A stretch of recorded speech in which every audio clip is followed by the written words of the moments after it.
এই যুবক বলো তো, তোমার নেতা রাজনীতি করে কার বিধানে? হ্যাঁ বলো বলো। হ্যাঁ মানে তোমার নেতা শুধু মনে করেছে, মানে মানুষ মুসলমান শুধু মনে করেছে সালাত সিয়াম শুধু ইসলাম। ইসলাম মানে ইবাদত, মানে শুধু সালাত সিয়াম করা, আর টাকা থাকলে হজ করা, টাকা থাকলে মসজিদ নির্মাণ করা। কিন্তু ব্যবসা আমার মতো করে করব, অর্থনীতি আমার মতো করে চালাবো, সমাজনীতি আমার মতো করে চালাবো, শিক্ষানীতি আমার মতো করে চালাবো, রাজনীতি আমার মতো করে চালাবো। তোমার নেতা মুসলিম নয়, তোমার নেতা মুশরিক, মুনাফিক, ফাসিক, জালেম। তোমার নেতা ধর্ম বুঝেনি, তোমার নেতাকে আবার পড়াশোনা করতে হবে। তোমার নেতাকে এখন ধর্ম শিখায়। আসো দেখো, সালাত আদায় করতে হবে কার বিধানে? আল্লাহর। তো যেই আল্লাহ সালাতের বিধান দিল, ওই আল্লাহ রাজনীতির বিধান কি দেননি? হ্যাঁ, রাজনীতি হবে ইসলামী খেলাফা, ইসলামী শরিয়া। কি আল্লাহ বলছেন? আল্লাহ রাজনীতি শেখাচ্ছেন মানুষকে। দেখেন এই যে সূরা মায়েদা 49 নম্বর আয়াত, ওয়ানিহকুম বাইনাহুম বিমা আনজালাল্লাহ। এই মুহাম্মদ সাল্লাল্লাহু আলাইহি সাল্লাম, আপনি বিচার ফয়সালা করেন কোরআন হাদিস দিয়ে। কি দিয়ে? কি দিয়ে? কোরআন হাদিস দিয়ে। এটা আল্লাহ বলছেন। এরপর আল্লাহ বলছেন সূরা শূরা 42 নম্বর সূরা 21 নম্বর আয়াত, আমলাহুম শুরাকাউ শারাউ লাহুম মিনাদ-দ্বীন। কি ব্যাপার? ওদের কি বড় বড় নেতা আছে নাকি যারা নিজেরা আইন তৈরি করেছে? মালাম ইয়াযাম বিহিল্লাহ। কি ব্যাপার? আমি তো তাদেরকে অনুমতি দিইনি। এ কথা কে বলছেন? আল্লাহ। আচ্ছা কি ব্যাপার? তারা কি এই এমন বড় বড় লিডার হয়ে গেল, নেতা হয়ে গেল নাকি, যে তারা নিজেরা আইন তৈরি করবে? ওয়ালাউলা কালিমাতুল ফাসলি লাকুদিয়া বাইনাহুম। যদি আমি আল্লাহ বিচার মাঠ না রাখতাম, তাহলে নেতাদেরকে নগদ আমি পিষে মেরে দিতাম। যেহেতু বিচার মাঠ আছে, আমি বিচার করব। কিন্তু তারপরেও আল্লাহ জালেমদেরকে ধরলে আর কি করেন না? ছাড়েন না। বুঝেননি কথা? আচ্ছা, ওয়াইন্নাজ যালিমিনা লাহুম আযাবুন আলীম। এই জালেমদের জন্য শাস্তি। যারা কোরআন হাদিসের বাইরে বিচার করবে, এরা হলো জালেম। এদের জন্য আল্লাহ বলছেন শাস্তি। তাহলে আল্লাহ রাজনীতি শিখিয়ে দিলেন, বিচার করতে হবে কি দিয়ে? কোরআন দিয়ে। হ্যাঁ, ওখানে আরেকটা শব্দ ছুটে গেছে সূরা মায়েদার 49 আয়াতে। সূরা মায়েদার 49 আয়াতে আল্লাহ মুহাম্মদ সাল্লাল্লাহু আলাইহি ওয়াসাল্লামকে বলছেন, এই লা তাত্তাবি আহওয়াহুম। মুহাম্মদ সাল্লাল্লাহু আলাইহি ওয়াসাল্লাম, আপনি মানুষের তৈরি করা কোনো মতবাদ মানবেন না। এই গল্প করছেন কেন? অবাক হলাম আমি। এখানে তো আমি ফজিলতের বয়ান করব না, সুবহানাল্লাহ বলে 49 কোটি নেকি হয়, আর টঙ্গিতে গেলে হজের নেকি হয়, আর কুলুক করলে ওই কুলুকের ঢিলা নাকি মিজানের পাল্লাতে উঠায় দিবে।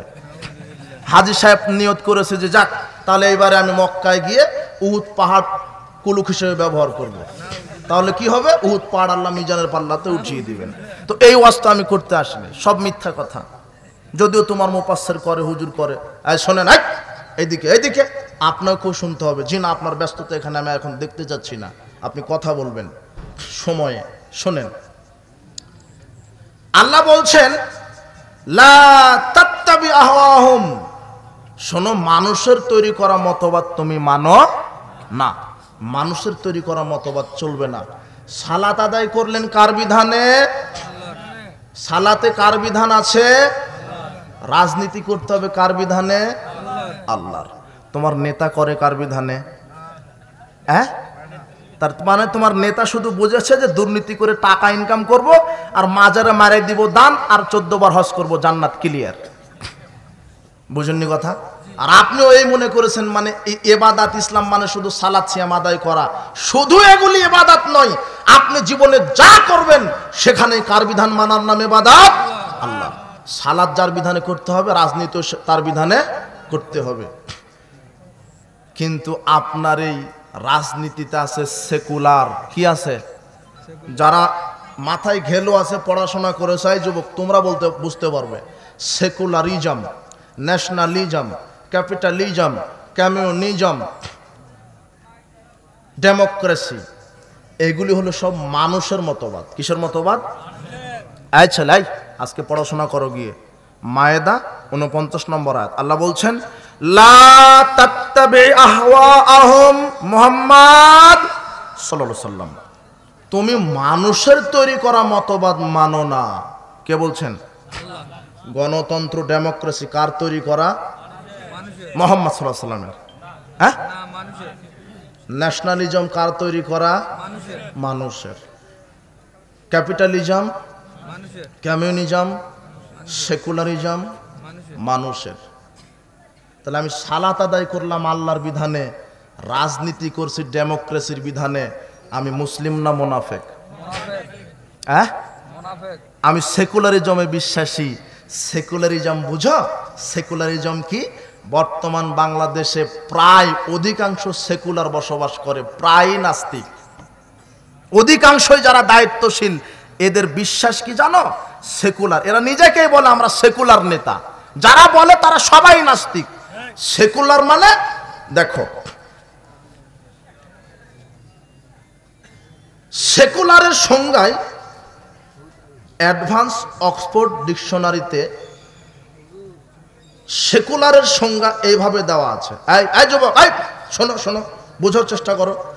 এই আপনি বোঝার চেষ্টা করেন। Secular, secularism is the belief that religion, secularism এমন একটা বিশ্বাসের নাম, সেকুলারিজম এমন একটা বিশ্বাসের নাম should not be involve in the organisation of society education.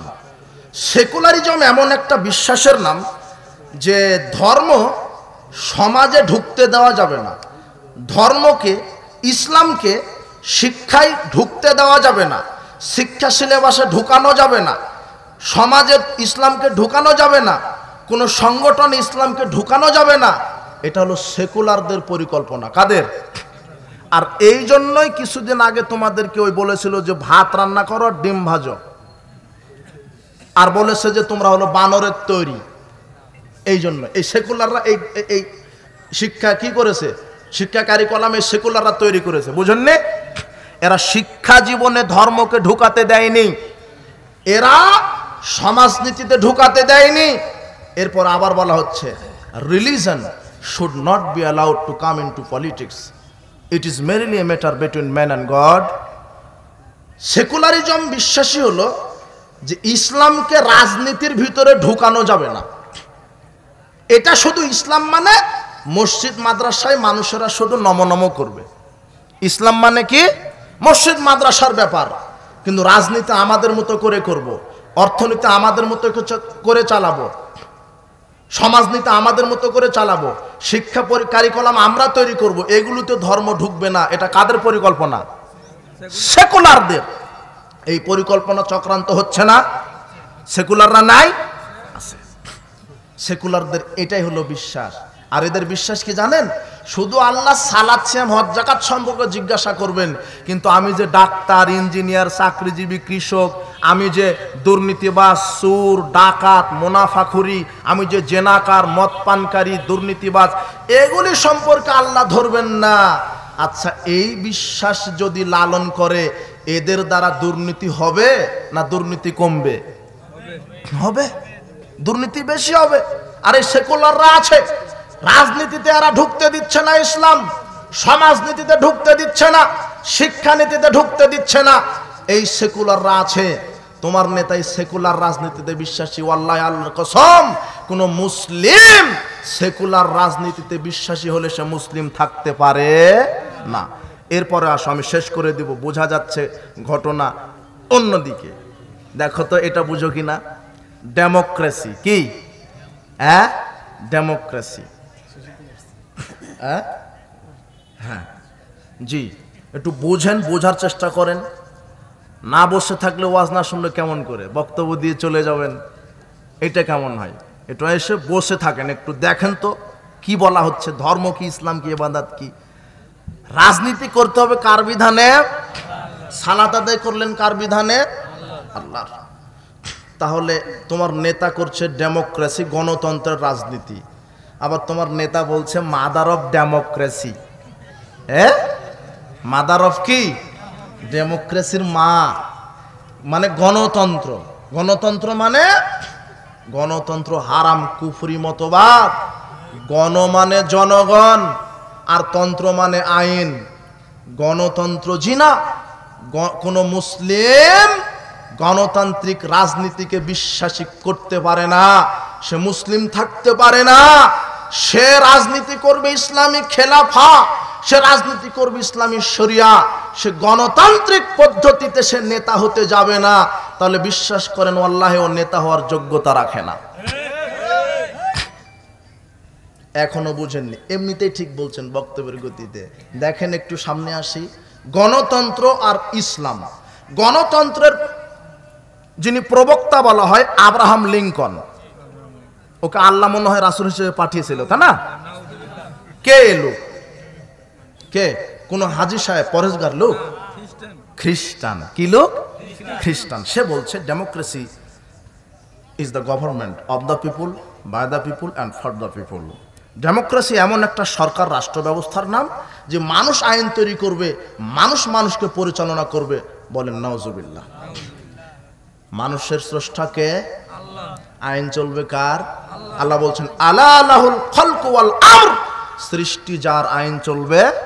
ইনিল হুকমু ইল্লা লিল্লাহ, একমাত্র বিধান চলবে কার? গণতন্ত্র মানে, গণ মানে জনগণ, তন্ত্র মানে বিধান। যেই রাষ্ট্রে জনগণের আইন দ্বারা জনগণ চলে, এটা হলো গণতন্ত্র। ইসলাম আর গণতন্ত্রের পার্থক্য দেখেন। ইসলাম গণতন্ত্র মানব রচিত জীবন বিধান, ইসলাম আল্লাহ প্রদত্ত জীবন বিধান। পার্থক্য কি বোঝা যায়? গণতন্ত্র মানব রচিত জীবন বিধান, ইসলাম আল্লাহ প্রদত্ত জীবন বিধান। 2, গণতন্ত্রে অধিকাংশ রায় চূড়ান্ত, আর ইসলামে হক সত্য যেটা সেটা চূড়ান্ত। 3, গণতন্ত্রের আইন পরিবর্তনশীল, আর ইসলামের আইন অপরিবর্তনশীল। কোরআন হাদিস কি পরিবর্তন হয়েছে? 4, গণতন্ত্রে সকল ক্ষমতার উৎস জনগণ, আর ইসলামের সকল ক্ষমতার উৎস আল্লাহ। পার্থক্য কি বোঝা যায়? গণতন্ত্রে মানুষ মানুষের আইন দ্বারা চলবে, আর ইসলামে মানুষ চলবে কার আইন দ্বারা? আল্লাহ। এই যুবক বলো, বাংলাদেশ স্বাধীন হওয়ার পরে এই যে 50-52 বছর হচ্ছে, তোমার নেতা গণতান্ত্রিক পদ্ধতিতে নেতা নির্বাচিত করে। আজ বলো আমরা নামে মাত্র স্বাধীন হয়েছি, কিন্তু নামে মাত্র মুসলিম, কিন্তু আমরা ওই ইহুদি খ্রিস্টানেরই আইন মেনে এখন পর্যন্ত প্রতিপালিত হচ্ছি। এই গণতান্ত্রিক পদ্ধতিতেই তোমার নেতা চাচ্ছে গণতন্ত্রের মাধ্যমে ইসলাম কায়েম করবে, অথচ আল্লাহ সুবহানাহু ওয়া তাআলা বলছেন হুয়াল্লাযী আরসালা রাসূলাহু বিল হুদা ওয়া দীনিল হক লিইয়ুযহিরাহু আলাদ দীনি কুল্লিহি ওয়ালাউ কারিহাল মুশরিকুন। আল্লাহ বলছেন তিনি তো সেই আল্লাহ যিনি তার রাসূলকে দ্বীনে হক সত্য সহকারে প্রেরণ করেছেন। কেন? যাতে করে মানব রচিত সকল মতবাদকে কবর দিয়ে ইসলামকে বিজয় করতে পারে। শোনেন, ইসলাম মানব রচিত মতবাদের মোকাপেক্ষী নয়। এই যুবক শোনো, তোমার নেতা ভুল বুঝেছে, তোমার নেতা গণতান্ত্রিক পদ্ধতিতে ইসলাম কায়েম করতে চাচ্ছে। আমরা চ্যালেঞ্জ করলাম, এই মানুষের এই পচা বস্তা পচা গণতান্ত্রিক পদ্ধতিতে তোমার নেতা যদি কিয়ামত পর্যন্ত দেশে ইসলাম প্রতিষ্ঠা করতে চাই, ইসলাম প্রতিষ্ঠিত হবে না, হবে না, হবে না। আচ্ছা শোনো শোনো, তোমাকে বলছি, তোমার গণতন্ত্র মানে কি জানো? তার কোনো জাত নেই। ওকে হিন্দুর মণ্ডপ উদ্বোধন করতে হবে, প্যাগোডা উদ্বোধন করতে হবে, মসজিদ উদ্বোধন করতে হবে, এর নাম গণতন্ত্র। তোমার নেতা বলছে আমি সেকুলার রাষ্ট্রের নেতা, তাই আমাকে সব কিছু করতে হয়। আপনাকে নেতা হতে বললো কে? আপনি নেতা হতে গেলেন কেন? মুহাম্মদ সাল্লাল্লাহু আলাইহি সাল্লামকে আবু জেহেল এরা গিয়ে বলছে মুশরিকরা, ইয়ে করেন তো আল্লাহ মুহাম্মদ, আপনি এটা করেন তো কেমন হয়? আপনি নেতৃত্ব চাচ্ছেন তো, আমরা নেতৃত্ব আপনাকে দিলাম। আপনি নারী চাইলে নারী দিব, অর্থ চাইলে অর্থ দিব, আপনাকে নেতা বানাবো। কিন্তু আপনি আমাদের ধর্ম একটু, আমাদের মূর্তির ইবাদত করেন। 1 বছর আপনি আমাদের মূর্তির ইবাদত করেন, 1 বছর আমরা আপনার আল্লাহর ইবাদত করি। এটাকে প্রস্তাব দিল আবু জেহেলেরা। কাকে? মুহাম্মদকে। তখন মুহাম্মদ বলছেন, আল্লাহ বলছেন, শিখে দিয়েছেন, কুল ইয়া আইয়ুহাল কাফিরুন, বলেন হে কাফিরগণ, লা আবুদু মা তা'বুদুন, জি না, তোমাদের আমি তার ইবাদত করব না যার ইবাদত তোমরা করো। তোমরা যে মতবাদ মানো আমি সেই মতবাদ মানব না। মুহাম্মদ সাল্লাল্লাহু আলাইহি ওয়াসাল্লাম আবু জেহেলদের সাথে মিশেছেন? তাদের মূর্তি উদ্বোধন করতে গেছেন? ওখানে গীতা পাঠ করতে গেছেন? হ্যাঁ? আরে ইব্রাহিম আলাইহিস সালাম মণ্ডপে ঢুকেছে মূর্তি ভেঙে দেওয়ার জন্য, মুহাম্মদ সাল্লাল্লাহু আলাইহি ওয়াসাল্লাম কাবা ঘরে ঢুকেছে মূর্তি ভেঙে দেওয়ার জন্য। এদেশে হিন্দু বসবাস করবে, খ্রিস্টান বসবাস করবে, ইসলামী রাষ্ট্রের দর্শন, যেদিন ইসলাম কায়েম হবে সেদিন আপনি নেতা হবেন। আপনি মানব রচিত মতবাদের উপরই বিশ্বাসী হয়ে ইসলাম কায়েম করতে চাচ্ছেন কেন? আপনি পতিতা বন্ধ করবেন তাই বলে পতিতা সেজে? বুঝেননি মনে হয় কথা। হ্যাঁ, আগে কোরআন হাদিসের দাওয়াত দাও, আল্লাহ ইসলাম প্রতিষ্ঠা করবেন, ইসলামী রাষ্ট্র এটা দরকার, এটা সহায়ক শক্তি। আপনি ইসলাম প্রতিষ্ঠা করবেন, কিভাবে হবে? আল্লাহ বলছেন সূরা নূরের 55 আয়াত, আমি আল্লাহ ওয়াদা দিলাম যদি মানুষ ঠিক ঠিক তাওহীদের উপর ঈমানের উপরে থাকে আর সঠিক আমল করে, আমি আল্লাহ ওয়াদা দিলাম আমি তাদেরকে রাষ্ট্র ক্ষমতা দিব। আল্লাহ ওয়াদা দিয়েছেন, কিন্তু আমাদের ঈমান ঠিক নাই, আমল ঠিক নাই, জিনা হবে না। বলছিলাম ইব্রাহিমের চেতনা মূর্তি ভাঙার চেতনা, মুহাম্মদ সাল্লাল্লাহু আলাইহি ওয়াসাল্লামের চেতনা মূর্তি ভাঙার চেতনা। আমি তাদেরই উত্তরসূরি। আপনাকে বলছি, এই গণতান্ত্রিক কুফরির মতবাদের মাধ্যমে কোশ্চিনকালেও শান্তি প্রতিষ্ঠিত হবে না। গণতন্ত্র একটা পচা বস্তা পচা মতবাদ। গণতান্ত্রিক পদ্ধতিতে নেতা যদি নির্বাচন করেন, এই যুবক শোনো, তোমার যে 21 জন উপদেষ্টা নেই এখন এই 21 জন উপদেষ্টা আজকে যদি ডক্টর ইউনূস বলে যে হ্যাঁ আমি নির্বাচন ঘোষণা করলাম গণতান্ত্রিক পদ্ধতিতে, আজকে যদি এই যে 16 বছর মানুষ নির্যাতিত হয়নি, কত সন্তান বাপকে হারিয়েছে, কত পিতা সন্তানকে হারিয়েছে, কত স্বামী স্ত্রীকে হারিয়েছে, কত স্ত্রী স্বামীকে হারিয়েছে, কত মা বাপ সন্তানকে হারিয়েছে। এই জালেম কিভাবে মানুষের উপরে জুলুমবাজি করেছে, হত্যা করেছে নির্বিচারে, গুম করেছে, ফাঁসি দিয়েছে, শুধু ক্ষমতায় থাকার কারণে। এই যে 16 বছর নির্যাতন হয়েছে, এটা গণতন্ত্রেরই ফজিলত ছিল।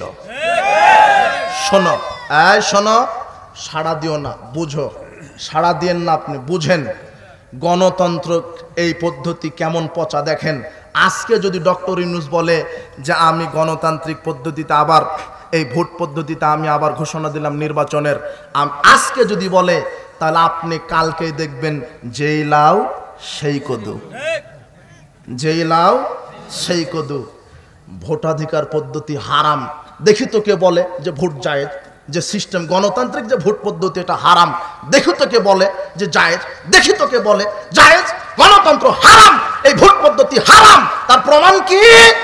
এটা হলো মদিনা বিশ্ববিদ্যালয় থেকে ফারেক হয়ে নির্বাচনে দাঁড়িয়েছে, আর এটা হলো মুচি, এই খুঁটিটা কি মুচি, এটা হলো মদিনা মাদানি নির্বাচনে দাঁড়িয়েছে, আর এটা হলো মুচি। কি কি ভোটের ওটা কি বাক্সটা কি? ব্যালট বক্স, ব্যালট বক্স আছে, ভোট পড়ছে পড়ছে পড়ছে পড়ছে। মাদানি সাহেব ভোট পেয়েছে 50 জন বিশ্ববিদ্যালয়ের ভিসির। কয়জন? 50 জন বিশ্ববিদ্যালয়ের ভিসির। আর এই মুচি ভোট পেয়েছে 51 জন ম্যাথরের। বলো তো নেতাকে? হ্যাঁ, এটাই হলো গণতন্ত্র। এতদিন ক্ষমতায় ছিল এরাই, যারা লুচ্চা, যারা সিনেমাখোর, যারা গাঁজাখোর, যারা গানখোর, এই এরাই প্রায় ছিল সংসদে বসে। বুঝেননি কথা? বুঝেছেন? গণতান্ত্রিক পদ্ধতিতে নেতা নির্বাচন। হিরো আলম যদি নেতা হয়, মন্ত্রী কে হয়? হিরো আলম। হিরো আলম যদি মন্ত্রী হয়, তাহলে এই যে ইনার ছেলেটা বিশেষ, ইনি বিশেষ ক্যাডার, তাহলে কে কাকে স্যার বলবে? হ্যাঁ, এই ছেলে শোনো, হিরো আলম ভোটে দাঁড়িয়ে যদি মন্ত্রী হয়, তাহলে বিশেষ ক্যাডার হিরো আলমকে স্যার বলতে হবে। যে লুচ্চা, যে ইসলাম জানে না, ইমান জানে না, যে হারামখোর, ওকে বলতে হবে sir sir sir sir sir sir sir sir sir sir sir. না হলে চাকরি থাকবে না, বেতন পাবে না। এর নাম, এটা হলো গণতন্ত্রের ফজিলত। আর তোমার নেতা এই পদ্ধতিতে ভোট করতে যাচ্ছে, শোকে সর্ষে ফুল দেখবে তোমার নেতা, যেই লাউ সেই কদু হবে। গণতন্ত্র হারাম, গণতন্ত্র হারাম, আর নারী নেতৃত্ব হারাম। গণতন্ত্র হারাম, নারী নেতৃত্ব হারাম। কোশ্চিন কালেও কিয়ামত পর্যন্ত এই সেকুলার, এই গণতন্ত্র, এই ডেমোক্রেসি, এই ন্যাশনালিজম, এই সেকুলারিজমের মাধ্যমে কিয়ামত পর্যন্ত বাংলাদেশ ইসলাম কায়েম হবে না, সুযোগ নেই। ইসলাম কায়েম হবে না রাসূল সাল্লাল্লাহু আলাইহি ওয়াসাল্লামের তরিকায়। ইসলামী খেলাফত যেদিন আসবে, আমি ছাত্র সমাজকে ধন্যবাদ জানাই, যুবকদেরকে ধন্যবাদ জানাই। তোমরা অন্যায়ের প্রতিবাদ করতে শিখেছো, তোমরা হক বাতিল বুঝেছো, এটা জানি। ন্যায্য অধিকার আদায় করতে তোমরা শিখেছো, রক্ত দিতে শিখেছো। কিন্তু যেদিন তোমরা তাওহীদ শিখবে, সেই দিনই বাংলার জমিন ইসলাম কায়েম হবে ইনশাআল্লাহ।